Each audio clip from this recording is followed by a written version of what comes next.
8 महीने के युद्ध में पहली बार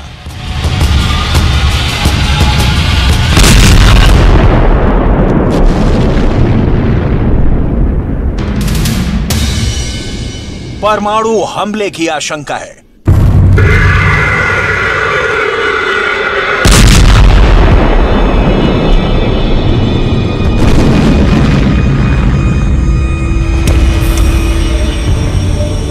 क्या पुतिन खेरसॉन पर परमाणु हमला करने वाले हैं?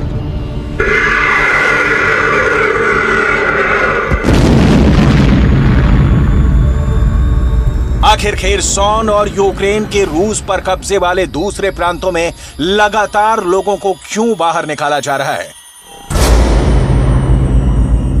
क्या वाकई में पुतिन ने खेरसॉन पर परमाणु हमले का प्लान तय कर दिया है? क्या खेरसॉन में परमाणु लेबोरेटरी लगाई जा चुकी है? क्या यूक्रेन परमाणु बम के ढेर पर है? और दुनिया एक बहुत बड़ा खतरे का सामना करने जा रही है। आखिर यूक्रेन के अंदर क्या होने जा रहा है? क्यों यूरोप के अंदर न्यूक्लियर हमले के बाद होने वाले रेडिएशन से बचाने वाली दवा बेची जा रही है? क्या 1945 के बाद अब 2022 बनेगा न्यूक्लियर हमले वाला ब्लैक ईयर?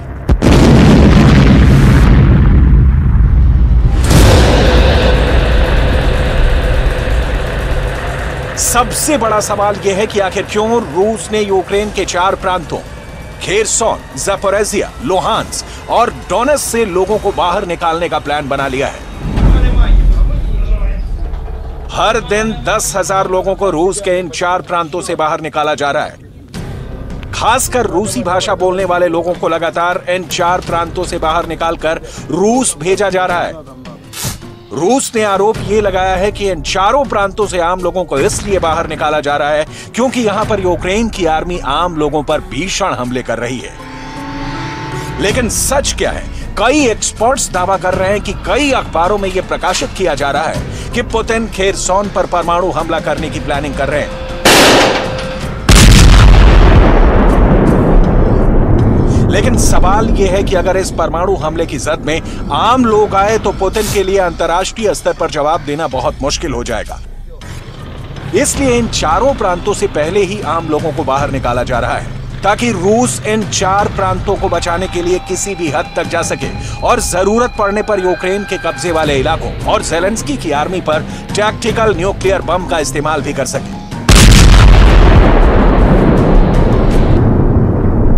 सबसे बड़ी बात यह है कि इसी अक्टूबर के महीने में मॉस्को के अंदर पुतिन ने एक कार्यक्रम का आयोजन किया था।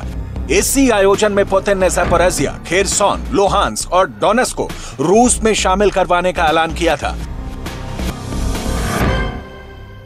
Защищать нашу землю всеми имеющимися у нас силами и средствами. И сделаем все, чтобы обеспечить безопасную жизнь наших людей. В этом великая освободительная миссия нашего народа. हालांकि ये 4 प्रांत पहले यूक्रेन का हिस्सा रहे थे, लेकिन पुतिन ने जनमत संग्रह करवाकर इन प्रांतों को रूस में शामिल करवाने का ऐलान कर दिया। पुतिन ने यह बयान भी दिया कि अगर रूस की सिक्योरिटी को खतरा हुआ तो वो विनाशक हथियारों का इस्तेमाल भी कर सकते हैं। अब आज की तारीख में यह स्थिति है कि पुतिन के इसी बयान के हिसाब से अगर खेरसॉन, लुहांस्क, डोनेट्स्क और ज़पोरिज़िया पर यूक्रेन अटैक करता है तो इसकी सुरक्षा के लिए पुतिन विनाशक हथियारों का भी इस्तेमाल कर सकते हैं। और इसीलिए अब यूक्रेन के अंदर परमाणु हमले की आशंका को बेहद प्रबल माना जा रहा है। दरअसल पुतिन के पास परमाणु बम का हमला करने की मजबूरी इसलिए भी है क्योंकि यूक्रेन लगातार खेरसॉन की जमीन पर कब्जा करता चला जा रहा है। दावा किया जा रहा है कि जल्द ही यूक्रेन की फौज खेरसॉन की राजधानी पहुंच सकती है और यहां बहुत बड़ी जंग हो सकती है।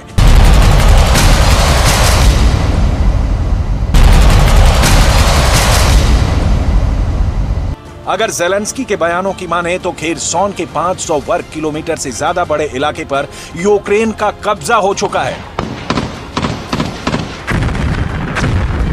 हर दिन खेरसॉन के नए नए गांव यूक्रेन की आर्मी के कब्जे में आ रहे हैं, जिसकी तस्वीरें भी सोशल मीडिया में यूक्रेन के द्वारा ही वायरल की जा रही हैं।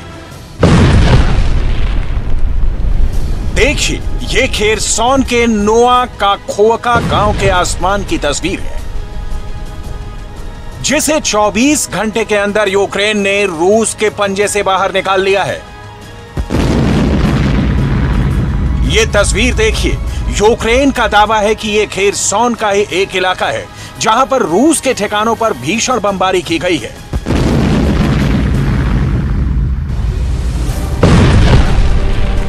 ये खेरसॉन के अंदर रूस की एक और पोजीशन को निशाना बनाया गया है। ये एक और तस्वीर देखिए, खेरसॉन के अंदर कैसे रूस और यूक्रेन के सैनिकों के बीच बेहद करीबी गन बैटल चल रहा है। यूक्रेन की आर्मी चुन चुनकर रूस के टैंकों को निशाने पर ले रही है। हथियार, टैंक, बख्तरबंद गाड़ियां ही नहीं, यूक्रेन की माने तो इस वीडियो में रूस के छुपे हुए सैनिकों पर बड़ा खतरनाक हमला किया गया है। यूक्रेन का दावा यह है कि खेरसॉन के अंदर लगातार उसकी पोजीशन मजबूत होती जा रही है। ऐसे में पुतिन रूस के अंदर और बाहर दोनों तरफ से अपने दुश्मनों से घिर चुके हैं। एक तरफ रूस के अंदर विरोधियों ने पुतिन के खिलाफ माहौल बनाना शुरू कर दिया है, दूसरी तरफ रूस के बाहर नाटो के 30 देश पुतिन को कुर्सी से उतारना चाहते हैं। ऐसी स्थिति में पुतिन के पास अपनी स्थिति को मजबूत करने के लिए एक ही विकल्प है, परमाणु बम का इस्तेमाल। Ядерный шантаж. Речь идет не только о поощряемых Западом обстрелах Запорожской атомной электростанции, что грозит атомной катастрофой, но и о высказываниях некоторых высокопоставленных представителей ведущих государств НАТО о возможности и допустимости применения против России оружия массового поражения. पुतिन ने अपने एक बयान में परमाणु बम का जिक्र भर किया और यूरोप अमेरिका के अंदर परमाणु हमले के रेडिएशन से बचाने वाली दवाओं की जबरदस्त बिक्री शुरू हो चुकी है। 2 अक्टूबर 2022 को अमेरिका की सरकार ने 2389 करोड़ रुपए की आयोडीन दवा खरीदने का ऐलान कर दिया। पुतिन की धमकियों से पूरा यूरोप दहशत में है। यूरोप में पुतिन का दुश्मन नंबर 2 पोलैंड भी परमाणु हमले के खतरे से भयभीत हो रहा है। राइटर की खबर है कि पोलैंड के सभी 16 प्रांतों में आयोडीन की दवा बांटी जा रही है। ये दवा बांटने के लिए पोलैंड के अंदर 500 से ज्यादा वितरण केंद्र बनाए गए हैं। रूस के एक और दुश्मन फिनलैंड में एक हफ्ते के अंदर आयोडीन की 90,000 गोलियां बिक चुकी हैं। यूरोपियन यूनियन यूक्रेन में 55 लाख पोटेशियम आयोडीन की गोलियां भेज चुका है। बाइडेन इन परिस्थितियों में पेंटागन को खुली छूट दे सकते हैं। जॉन बोल्टन भी परमाणु युद्ध पर पुतिन को धमका चुके हैं। अमेरिका में पूर्व राष्ट्रपति ट्रंप की सरकार में अमेरिका के नेशनल सिक्योरिटी एडवाइजर थे। जॉन बोल्टन कह चुके हैं कि अगर पुतिन ने न्यूक्लियर अटैक किया तो अपने सुसाइड लेटर पर साइन करेंगे। We should say publicly that if Putin did authorize the use of a nuclear weapon, he would be signing his own suicide note. And I think that needs to be clear publicly so that everybody in the Russian military, intelligence, domestic security conglomerate knows how much is at risk here.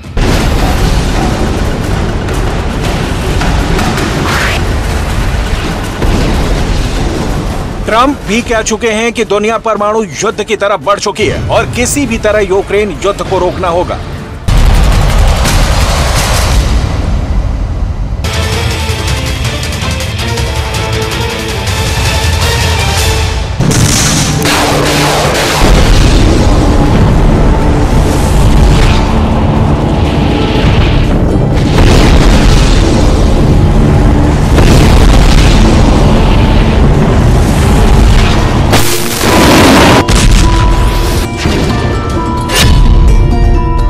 क्या हुआ अगर परमाणु वचन दबा और nuclear हमला हुआ?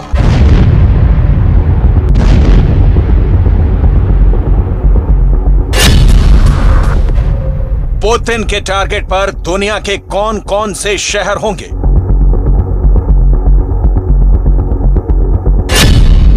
और अगर इन शहरों पर बम गिरा तो क्या होगा? New York, Paris, Washington DC, London, Berlin, Chicago, California, Los Angeles.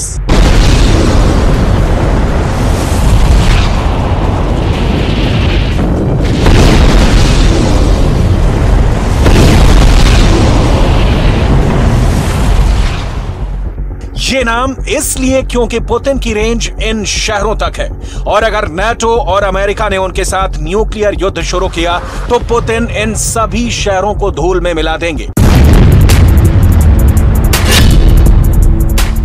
Putin का गुस्सा जलाकर राख कर देगा। ये बात बाइडेन भी जानते हैं, मैक्रो भी जानते हैं, लिज ट्रस भी जानती हैं और ओलाफ शॉल्ज भी जानते हैं।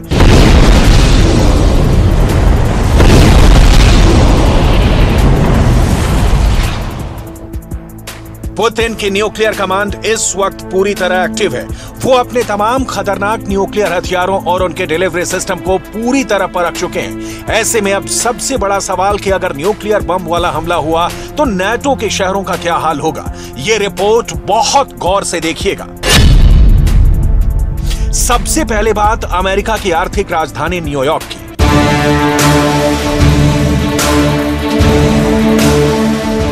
न्यूयॉर्क पर रूस से अगर परमाणु हमला हुआ तो वो लंबी दूरी की रेंज वाली मिसाइलों से होगा, और अगर इस शहर के बीचों बीच न्यूक्लियर ब्लास्ट हुआ तो उसका नतीजा देख लीजिए।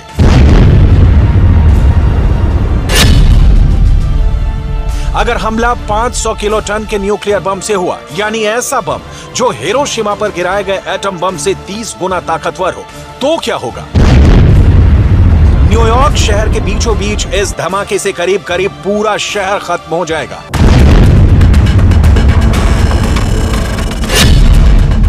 न्यूयॉर्क पर बम गिरा तो शहर के सेंटर में सभी इमारतें धूल में तब्दील हो जाएंगी। पीले और लाल हिस्से में जो कुछ होगा वो पूरी तरह तबाह हो जाएगा।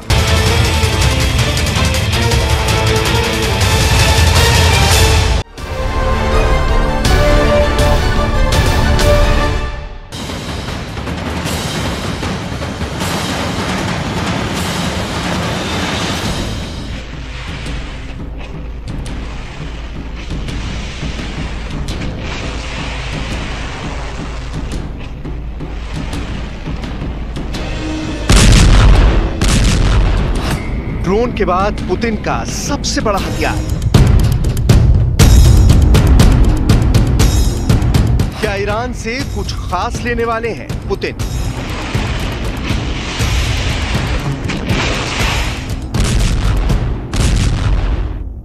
क्या ईरान की ताकत से यूक्रेन फतेह करेगा रूस? क्या है ईरान की सीक्रेट हथियार जिस पर पड़ चुकी है पुतिन की नजर? बहुत गौर से देखिएगा ये रिपोर्ट, क्योंकि इस महाविनाशक पर यूक्रेन से ज्यादा अब अमेरिका और इजराइल की नजर है। ये है बहुत ही खतरनाक मिसाइल फतेह 110, फतेह 110। ये वही मिसाइल है जिससे ईरान ने इराक में अमेरिकी मिलिट्री बेस पर हमला किया था।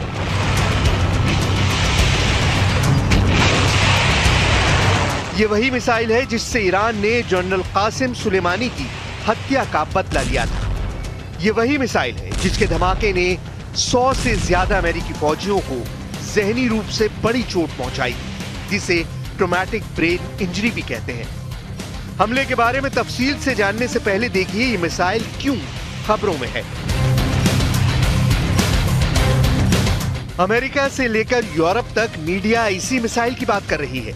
इजराइल में भी यही मिसाइल चर्चा में है कि पुतिन ने ईरान से फतेह 110 को लेकर बात पक्की कर ली है। यूक्रेन की मीडिया और सरकारी सोर्स भी अब ईरान की इस मिसाइल को लेकर बहुत ज्यादा दहशत में है। जब से ये बात ज़ेलेंस्की को पता चली है वो बहुत दहशत में है, और अब उनकी एक ही डिमांड है कि किसी भी तरह यूक्रेन की फौज को ऐसे एयर डिफेंस सिस्टम से लैस किया जाए जो ईरान के ड्रोन और मिसाइल को काउंटर कर सके।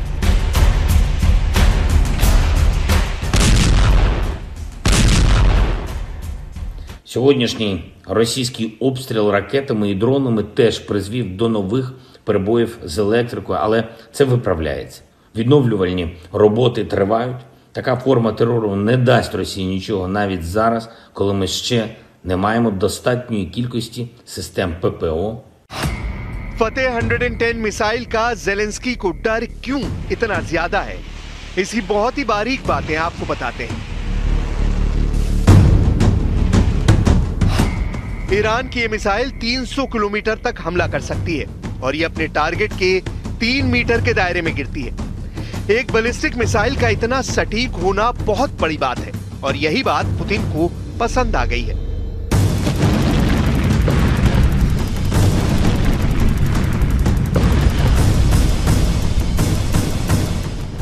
लेकिन इससे भी बड़ा खौफ क्या है, वो बहुत ध्यान से समझिएगा। ज़ेलेंस्की को यह भी पता चल गया है कि फतेह 110 मिसाइल को रोकना बहुत मुश्किल है और इसमें अमेरिका भी पूरी तरह फेल साबित रहा है।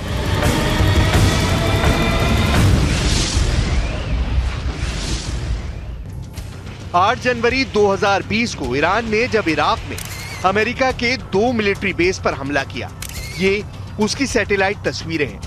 ईरान ने चुन चुनकर अमेरिका के अड्डों को तबाह किया था। कई हैंगर, कई कमांड कंट्रोल सेंटर पूरी तरह तबाह हो गए थे। अमेरिका को हमले की जानकारी तो मिल गई थी, इसलिए उसके सैनिक आसपास अंडरग्राउंड हो गए थे। लेकिन अमेरिका के एयर डिफेंस सिस्टम ईरान की फतेह 110 मिसाइल को रोकने में नाकाम रहे थे। ईरान ने ऐसी करीब 20 मिसाइल दागी थी। ये जहां गिरी वहां ऐसे ऐसे गड्ढे बने और 100 से ज्यादा अमेरिकी सैनिकों को धमाकों से गहरा सदमा पहुंचा था। ऐसी ही मिसाइल पावर से पुतिन लैस होना चाहते हैं ताकि वो ज़ेलेंस्की को सबक सिखाया जाए जो ईरान ने अमेरिका को सिखाया था। ऐसे में ज़ेलेंस्की क्या करेंगे? एयर डिफेंस तो ठीक है, लेकिन टक्कर तो बराबर की होनी चाहिए। इसलिए ज़ेलेंस्की के ऑप्शन भी बहुत गौर से समझिएगा। ज़ेलेंस्की को अब एटकम्स मिसाइल चाहिए जो हाइमार्स जैसे लॉन्चर से दागी जाती है। इसकी रेंज 300 किलोमीटर होती है। अमेरिका से लेकर यूक्रेन तक मीडिया और सरकारें अब इसी मिसाइल की बात कर रही हैं।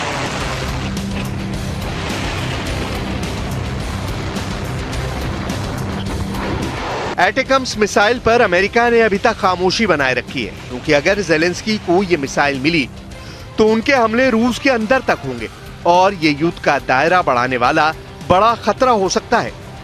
अमेरिका को मालूम है कि ज़ेलेंस्की शाहिद 136 के आगे लाचार हो चुके हैं और अगर उन्हें फतेह 110 जैसी मिसाइल मिली तो रूस की फौज कैसे कीव को रौंदते हुए आगे बढ़ जाएगी।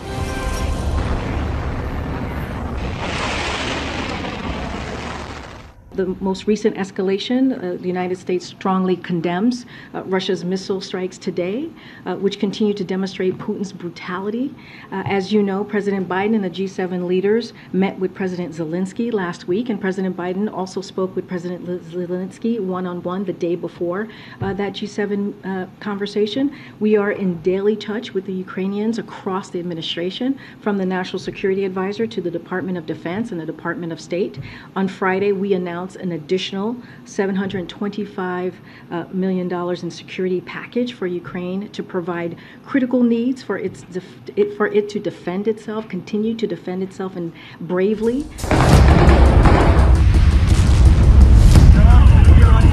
रूस इस वक्त यूक्रेन पर लगातार शाहिद ड्रोन से हमला कर रहा है।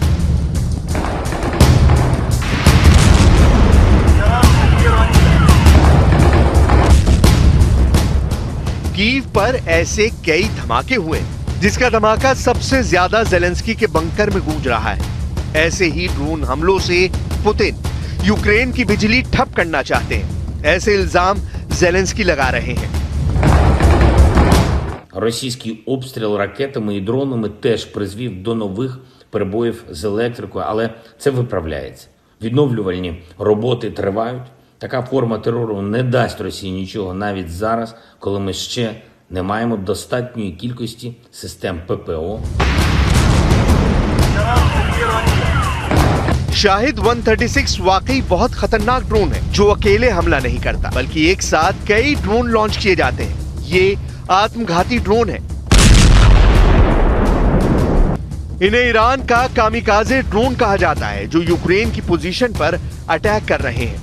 देखा जाए तो ईरान अब सीधे तौर पर नहीं तो एक अलग मोर्चे पर अमेरिका को सबक सिखाना चाहता है और इसीलिए उसने अपनी ड्रोन वाली ताकत रूस को दी है। जब ड्रोन से अटैक होता है तो आसमान से तबाही बरसती है। ये इसका ओरिजिनल वीडियो है।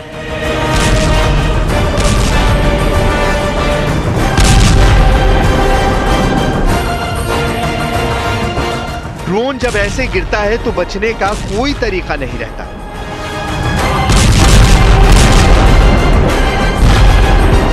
ये स्वार्म अटैक है, यानी एक साथ मधुमक्खियों की तरह हमला करना। ये जहां टारगेट करते हैं वहीं हमला करते हैं। ऐसे ही हथियारों की सबसे बड़ी प्रयोगशाला बन चुका है यूक्रेन। ईरान ऐसे युद्ध में एक नई एंट्री है और उसके ड्रोन ईरान की ड्रोन पावर को पूरी दुनिया में पहचान दिला रहे हैं।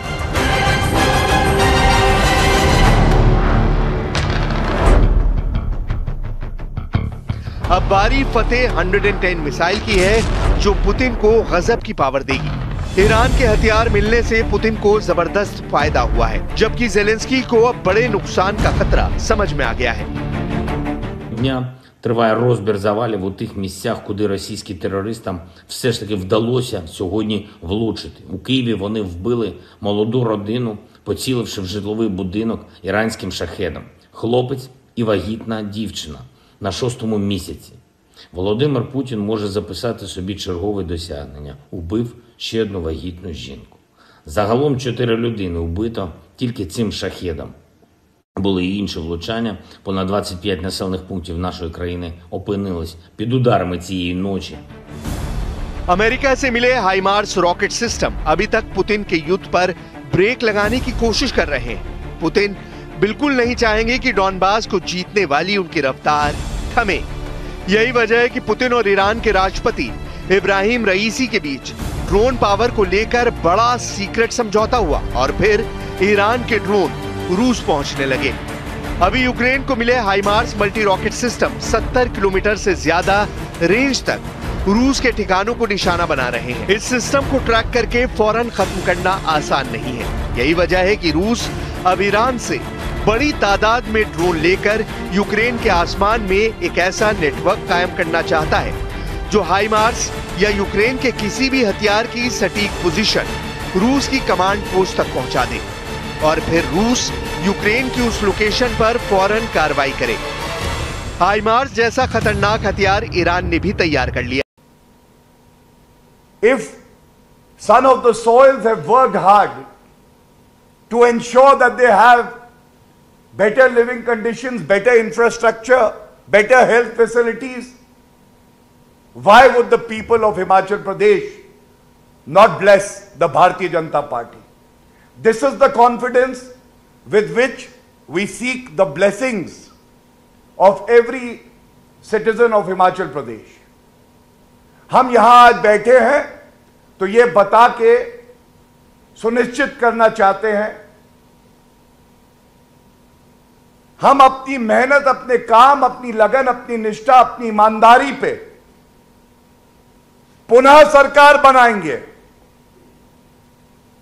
और मैं आप सबके माध्यम से आप सबको धन्यवाद देते हुए कि आप इस प्रेस वार्ता को कवर करने आए हैं, आज डंके की चोट पे कहता हूं, डबल इंजन की सरकार ही बनेगी और आप देखिएगा नया इतिहास रचा जाएगा, हिमाचल प्रदेश से रचा जाएगा।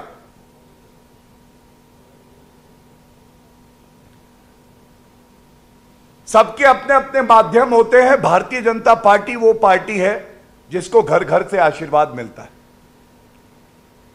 संवाद करते हैं हमारे नेता, हमारे कार्यकर्ता लोगों से, और जिस तरह का फीडबैक हमें मिला है, आप देखिएगा भारतीय जनता पार्टी की रिकॉर्ड सीटें आएंगी और जो लोग अनर्गल बातें कर रहे हैं उनका सुपड़ा साफ हो जाएगा और कोई बड़ी बात नहीं है कि वो सिंगल डिजिट में रह जाएं। और हमारे संकल्प क्या हैं, किस आधार पे ये बात हम लोग विश्वास के साथ कह सकते हैं। और मैं अभी विपक्ष की बात नहीं करूंगा, वो अगले अंश में करूंगा। मैं विपक्ष की बात करूं, उनकी कमियां बताऊं, उससे पहले मेरा फर्ज है हम ये बताएं कि सकारात्मक राजनीति होती कैसे है, कैसे ईमानदारी का पर्याय श्री नरेंद्र मोदी जी बन जाते हैं, कैसे एक जनता को विश्वास होता है कि कोविड जैसी महामारी भी आएगी तो एक सरकार है ईमानदार जो हर घर में वैक्सीन पहुंचा के ही दम लेगी। वो सुनिश्चित करेगी हमारे बच्चों का भविष्य उज्जवल है, सुरक्षित है। ये बात करना आवश्यक है। दूसरों की कमियां निकालना हमारी आदत नहीं है, अपनी लकीर को लंबा करना हमारा मकसद है।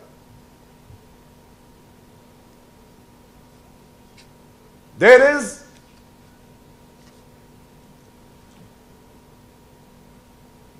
historic achievements that have been done by the BJP government here.